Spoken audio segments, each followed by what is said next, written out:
কেমন আছো তুমি?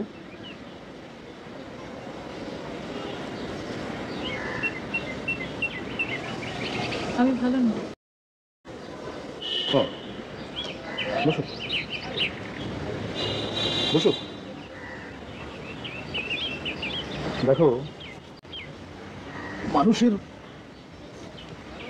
মন খারাপ হয় তার একান্ত ব্যক্তিগত কিছু বিষয়, সুতরাং কেন মন ভালো নেই এই প্রশ্নটা করা খুবই অসত্য।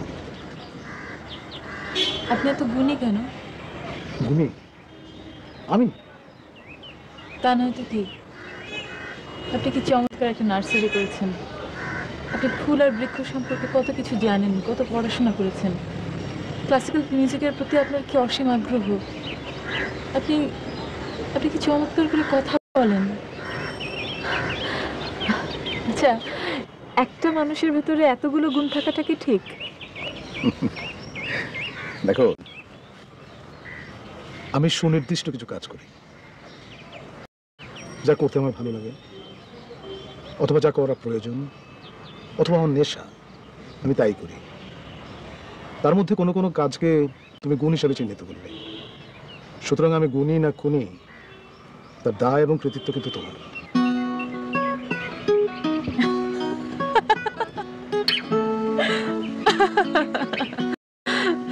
আপনি কিন্তু আবার সুন্দর করে একটি সুন্দর কথা বললেন। আপনি খুনি হতে যাবেন কেন? আপনি একজন গুণী মানুষ। আমার সম্পর্কে কতটুকুই বা জানো তুমি? কিছু কিছু মানুষ আছে যাদের অল্প দেখেই অনেক দূর জানা যায়, বোঝা যায়। আপনি তেমন একজন মানুষ। এই কৃতিত্ব কিন্তু তোমার এই সুন্দর দুটি চোখের। আজ যখন থেকে মন খারাপ, তখন থেকে ভাবছিলাম আপনার এখানে আসবো। আমার মন বলছিল এখানে এলেই আমার মনটা ভালো হয়ে যাবে। কিন্তু আমি শিওর তোমার মন এখনো ভালো হয়।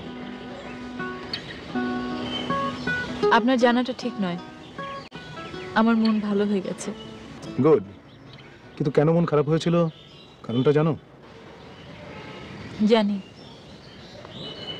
ভাইয়ের সঙ্গে ঝগড়া করেছি। অবশ্য ওর দোষ নয়। ও বহুদিন ধরে নূপুরের কিলারদেরকে ধন্যে হয়ে খুঁজছে ধরার জন্য, ধরতে পারছে না। অফিসের বসদেরও প্রেশার আছে। তাদের ধারণা ওই একই চক্র শহরে একের পর এক ক্রাইম করে যাচ্ছে।